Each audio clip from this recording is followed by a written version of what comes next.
Hey, everybody, welcome to True Crime Paranormal with the Psychic Sisters. I'm Christy Brower, and excuse me, I am the host of this pop up tonight. So, I had said that this pop up would be coverage of the double murder case in Moab that happens to overlap in timeline with Gabby Petito and Brian Laundrie. I'm still going to do that case, but I'm not doing it tonight because there's a lot of other stuff going on with the Gabby Petito, Brian Laundrie situation. And so I wanted to get to some of that. There's been so much information today. Hey, Cami, welcome to the chat. There's been so much information today, and there's so much information that's wrong or that's totally hearsay or rumors. So I'm going to tell you what we know for sure. I'm going to address a few of the rumors, and a lot of them I'm just going to leave because there's only so much it can do. So here's one thing that we know for sure is happening, and that is that in Wyoming, the FBI, the National Park Service, U.S. Forest Service, Teton County Sheriff's Office, and Jackson Police Department are conducting ground surveys at the Spread Creek dispersed camping area. So that dispersed just means it's spread out. It's not like a campground where everybody's camped next to each other. It's just an area where people can camp. And this is at Spread Creek. And Spread Creek is not far from Coulter Bay. And they're not only are they right now, what they're doing is they are talking to people who are camped there. They're also looking for people who have been camped there between August 27th and August 30th.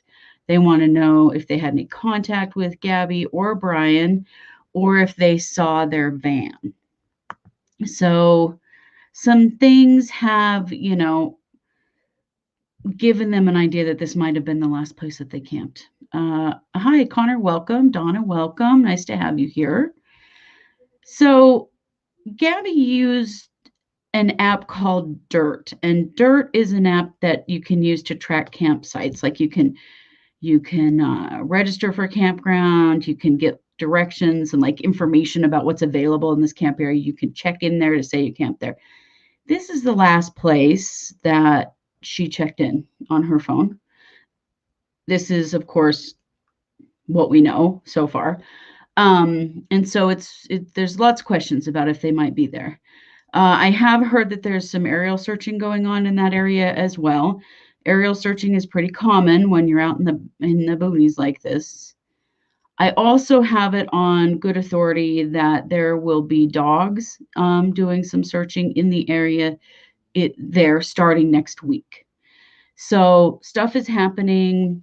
There's only a couple of weeks until there's a very good likelihood of there being snow in the area. This is also a dangerous time because the bears are starting to prepare for winter. And what they do is they cache their kills, which means that they will, for example, take down an elk and then they will bury it, or at least partially bury it. And then they will kind of hang around in that same area so they have something to eat throughout the winter.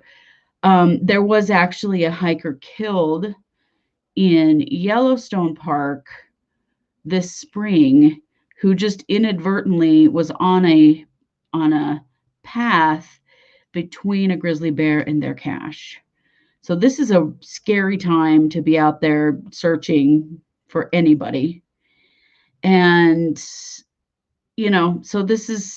it's all pretty dicey. They've got to be careful out there. But yes, dogs, they're coming.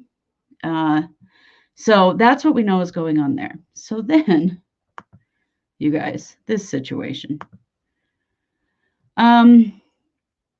So yesterday we reported about the police being at Brian Laundrie's parents' house. What they were doing there is that his parents were reporting him missing. And I'm definitely using quotes here because this is a person who is looking for, a hiding place, a way to get away. He knows he has been named a person of interest in her disappearance. He knows that they took the van and searched it. And he's not missing, he's running. But what's been told, and something interesting that Brian Enton is a reporter in Florida, in the Sarasota area where this is all occurring, and he seems to have been a pretty good source. Like he's been right on the ground. He says that Brian Laundrie's parents say they last saw him Tuesday when he went for a hike in Carlton Reserve, which is a reserve near their house. It's a huge nature reserve, 24,000 acres or something like that. So authorities are trying to corroborate this story. As we can imagine, there's not a lot of trust of the Laundries. How could there be after that? It does feel really crappy. I mean, so the North Point, Florida police are calling this a missing person. The reason that they are, although he is considered to be a person of interest in this case, he is not a suspect of a crime as of yet because they cannot prove a crime has been committed. So they have to consider this a missing person. But obviously, he's a very important person to find. And how the Florida police, they were very adamant that they knew exactly where he was. Well, no, they didn't. And I don't know. There are a lot. Hi, Nancy. There are a lot of, I don't know if that's true. If dad is former law enforcement. There's so many rumors, you guys. And I don't want to report anything that is a rumor that I can't substantiate somehow. I have heard that they may have some connections with law enforcement. But at this point, they have to treat him as though he is a missing person. But he's definitely an important missing person because without him, it's going to be much harder to find Gabby. Yeah. Brandon says if the roles were reversed and Gabby fled after being abused by Brian, she would be called stunning and brave, would she? I don't know about that. I don't know, Brandon. I'm not sure what you're trying to say there. Yeah, Candy, they were definitely not watching him as closely as they said they were. And so that's what's happening. So they're searching that Coulter Reserve for him. Gabby was a domestic abuser. That is hilarious, Brandon. Did you actually watch that video? Because as a social worker who's worked in domestic violence, that is not how it appeared at all. Yeah, it is a huge, huge area where they're looking for him. They do have bloodhounds searching for him. There were several false flags today yes, I certainly did. Brandon, if you know anything about domestic violence at all, you would see that video in a very different way. They have searched all day with lots of false flags. Here are the false flags. People are listening doggedly to the police scanners in the Sarasota area. And so there were no cuts. There were very minor scratches. The eyewitness also watched him shove her face, Brandon, if you want to get real technical. But what's happening is it's the police scanners. The police scanners are the real problem here because people hear things and they don't know what they mean. And so then they assume it means something and somebody tweets it out. And all this stuff went out today that was not true. And don't worry, I just blocked Brandon. Well, I thought I did. Oh, yeah, he's blocked. I'm done with him. In self-defense. Okay, yeah, sure, Brandon, whatever. Blocked him. So lots of false stuff went out today. One of the things that went out today was that the police have both Gabby and Brian's phones. Not true. Turns out they don't have either one of them, and the North Point police did come out and say, we don't know where this came from, but we do not have these phones. There was also, I don't know, a body found, a man seen near this nature reserve. None of it had to do with Brian. They have not found Brian. And so, I mean, the search just basically continues at this point for both of them on opposite sides of the country. So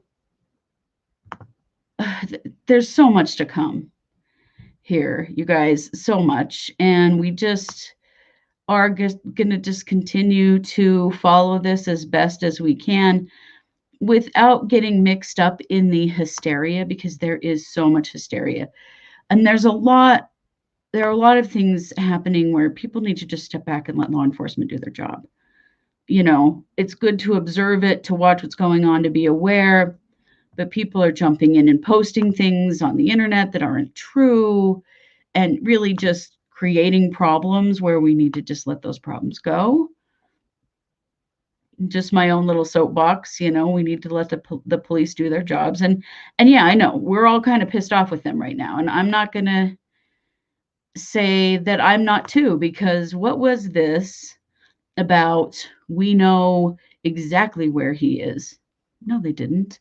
And they don't even know if it's true if his parents knew he was up until Tuesday, because the police never saw him. And oh boy, goodbye, you two, whoever that is. If you haven't watched the video and you don't know anything about the cycle of domestic violence, please do not come at me with domestic violence stuff, okay? It's just, I'm not doing it. Donna says, I really think he's hiding until more information comes out. Right? Or does he need to be hiding permanently because he's running from a murder? We don't know at this point, but it definitely does not look good. I mean, none of this are the actions of a person who is innocent, right?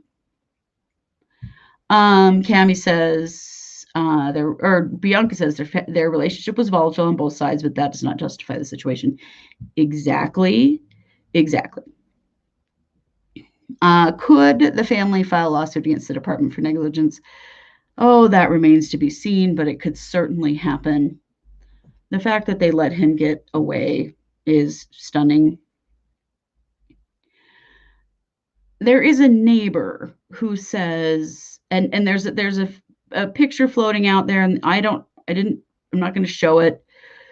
I've never seen him in person. I don't know if it's him or not. That supposedly was him just yesterday in their backyard. You know, there have been a lot of speculation that, you know, he brought the van back on September 1st. He could have taken off immediately after that. And that this all could have been a smokescreen from the parents. No one really knows, because they were keeping him away from everyone else. And so there is nobody else who knows. It is also strange. It is. Now, there are a few reports of people seeing him in a bar called Bullwinkle's in West Yellowstone, Montana. So West Yellowstone is the west gate of Yellowstone National Park. It is also a town called West Yellowstone. Now, I got to tell you how strange this is to me. We're talking about Grand Teton National Park that is at the east entrance of Yellowstone National Park. So then we have a sighting potentially in Victor, Idaho, which is over the Grand Tetons into Idaho, where there's a store clerk that says that they were there in the store. And that could have been before they actually went over the hill. There's a couple of different ways to get there from where they were coming from Salt Lake, and we don't know which one they took. But West Yellowstone is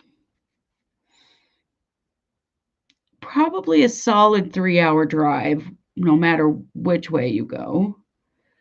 from this campsite where they're looking and from Jackson Hole. And so it's weird to me, unless this is just some attempt at alibi, for him to have gone from the east side of the park all the way over to West Yellowstone. It is not a short drive at all. Supposedly, he spoke to some people in a bar. He was rude. People are sure it was him, but we don't know if it really was or not. There are all these sightings. There was supposedly a sighting of Gabby in California. That has now been confirmed to be not her. It was someone else.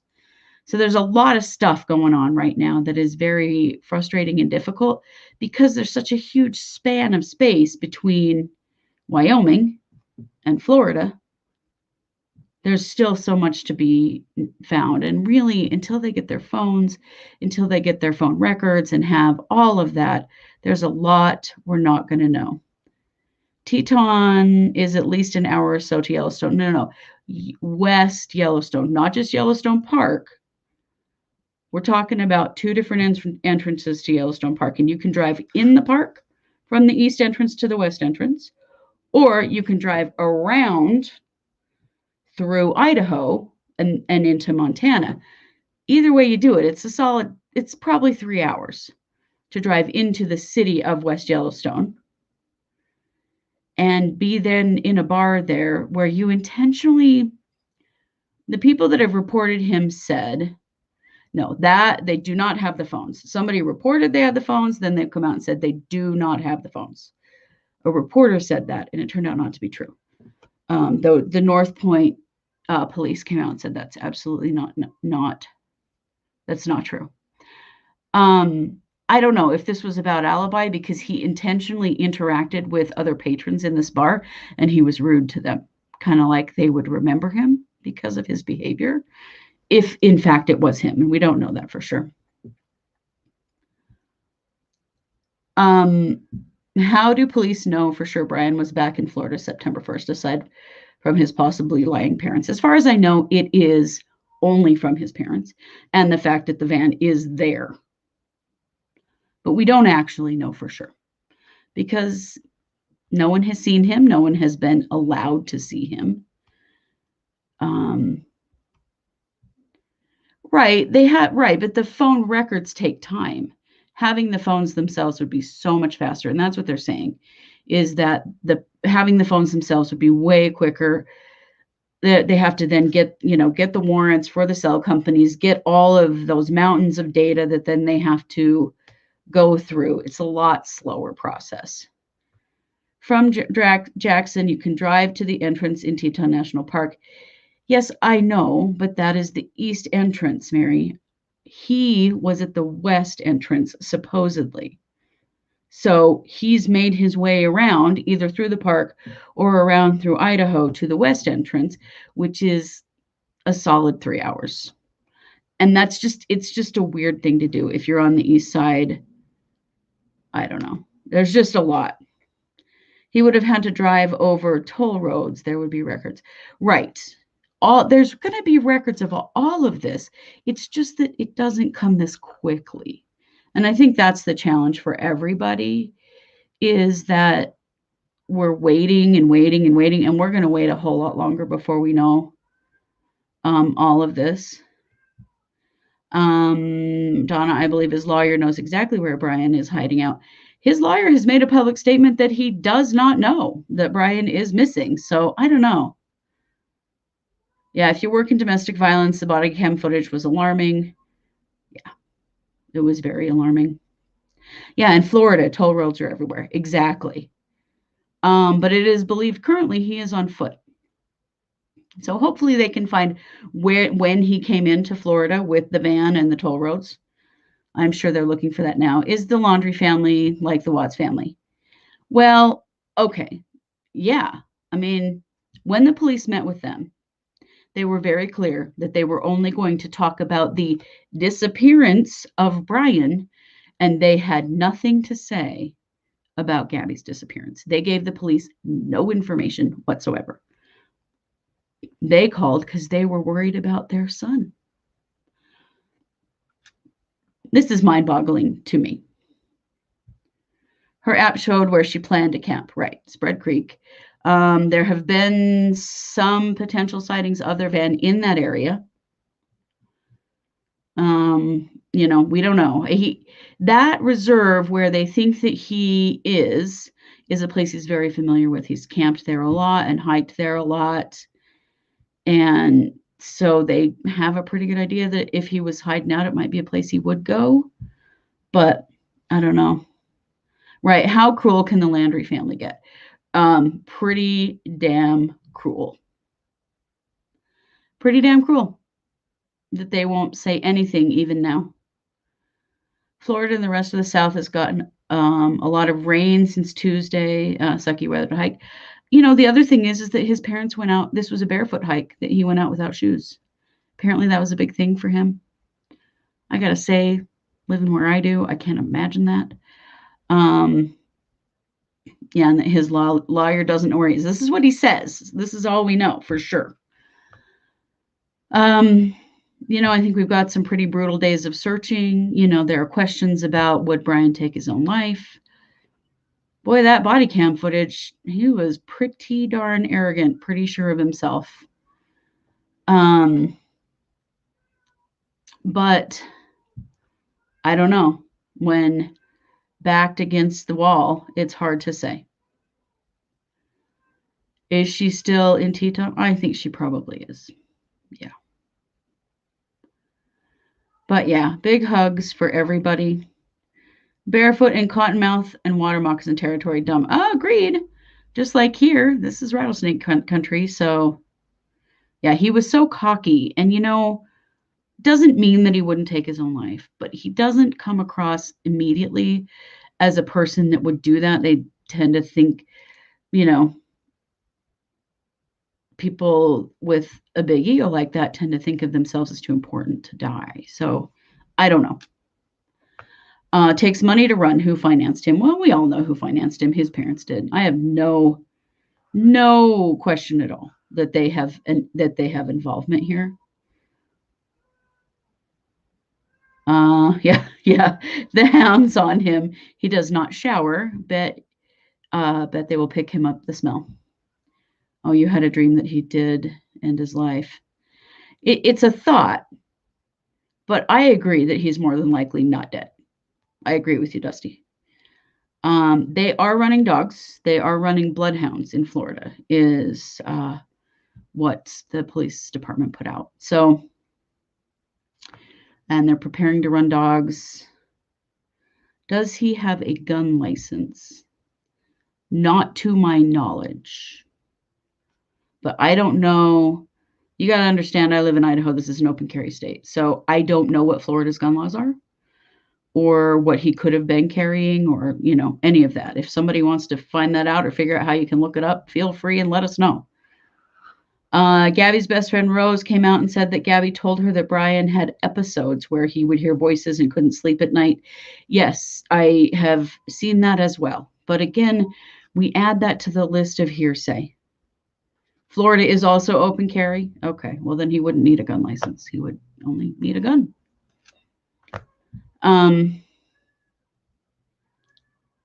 So yeah, there have been a lot of statements made about his mental health. There were statements made about her mental health. We don't actually know if either of them were treated for a psychotic disorder or something like that. Let's see. My dad always said, never mess up in Florida. Well, you know what, Mary? Never mess up in Idaho either. Trust me. So we're just going to keep watching this. We're going to keep updating you as we see more things come on. I will try to debunk as many things as I can that turn out to not be true. Did he do any drugs or microdose marijuana? I think he did, yes. I think that has been reported that was pretty well known. People need to understand that just because they're looking for him doesn't mean they have stopped looking for Gabby. No, not at all. The thing you gotta see too is that these are completely separate searches because they are across the United States from each other. Why are no other relatives speaking out? Okay, Mary, yeah, you're here in IF. Well, good question. His sister did speak out and she didn't know anything. Family was shut down, silent on it. So she didn't know anything. She didn't even know that he had driven the van back here until the reporter told her that. So they have been totally silent on the whole thing. His parents haven't told anybody. He hasn't told anybody. They've been not talking about anything.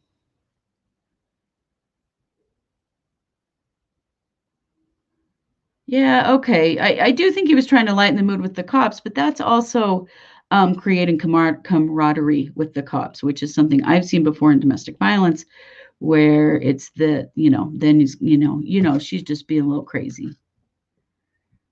Do I know when he was seen in Bullwinkle Bar? I think it was on the 29th. Sister was weird. Sister cut herself off a couple of times when talking about when Brian flew back to Florida, supposedly on the 17th of August, 4 or 5 days, and then came back on the 23rd. She caught herself before she said something about that and said, I think that's something for the police. So she knew some things, but I think not the outcome here.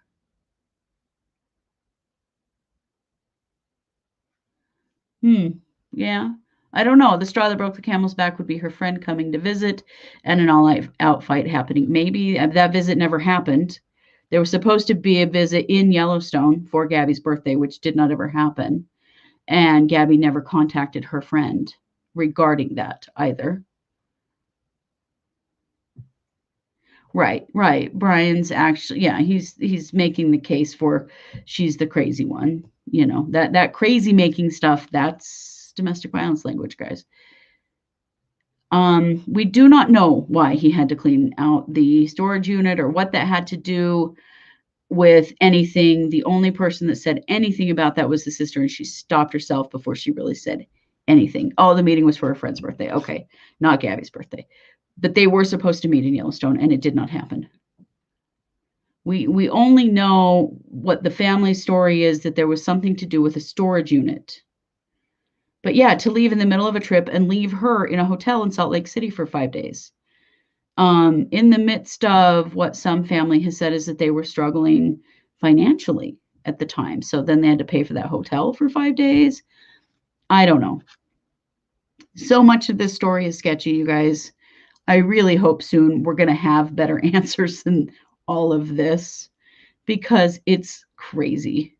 I do feel the truth will come out. Yes, I do. I feel like we are eventually going to know exactly what happened. And I feel like the reason that we will is the digital footprint that they both created. I feel like that's what's going to solve this. Did her parents know he had left to go home? Yes, because her dad actually DoorDashed her a pizza to her hotel. No update on the Moab murders. I'm going to do that next week. I just haven't had a chance with all this other stuff going on, other than there's been a public statement made by the police in Utah that they do not believe there's a connection between Brian and Gabby and the Moab murders. They are toxic to each other. That's pretty clear. I'm South Africa, moved to the Netherlands with my husband, together 20 years. I have been in a situation. Oh, I would not want to talk. Yeah. No, they have not retracted that. No, that statement is still there. The police in Utah have said that they do not believe that Gabby's disappearance is connected to the double homicide in Moab. Well, it is a weird connection. It is. However, if you've not lived near a national park, what you don't know is the number of people that stream through your communities all summer long. And so those women lived in Moab. And so they were going to come in contact with lots of people who weren't from their community. just like we do here in Idaho Falls, just like people all around us do. And so it is a very strange thing, but it's not as strange as you might think because of the number of people that come through these areas that aren't from here. So the police do not think that it is connected at this point, but I'm going to do some more looking into that case and do a full episode on it next week. And what is up with the Northeast? What is up with the Northeast in the last 2 years? I don't know. I'm not sure what that means. Okay, so that is everything that I know. I will be back. Katie and I will be back next week with more information. If anything breaks tomorrow on Sunday, I will do, why so many women? It's no different than always. There are always many, many different women. And this case is getting tons and tons of attention. Right. So the TikToker that picked Brian up when he was hitchhiking said he was wearing hiking boots. Right. There is a thought that he killed Gabby on some hike around out of that campground and then walked back around to the road and was trying to hitchhike back to his van. And that's why he wanted to get out when he found out they were going to Jackson, because they were going the wrong way. Do you feel the cops should have had Gabby go to a hospital for a mental health co-op? I do. The fact that they just let her drive away that upset was concerning and yet not surprising to me. Yeah, I wish Indigenous women got this much attention too. Wouldn't that be great?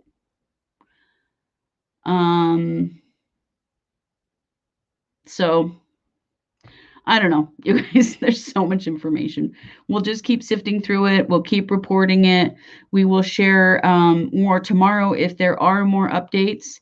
And if not, we will be back with more other cases. We've got some updates in some of our other cases we'll be sharing with you next week. And I will be covering the murders in Moab as well. So thank you so much for being here with me tonight and staying connected with us with this case. And what we really hope for is for Gabby to be found, because that's what this is really all about.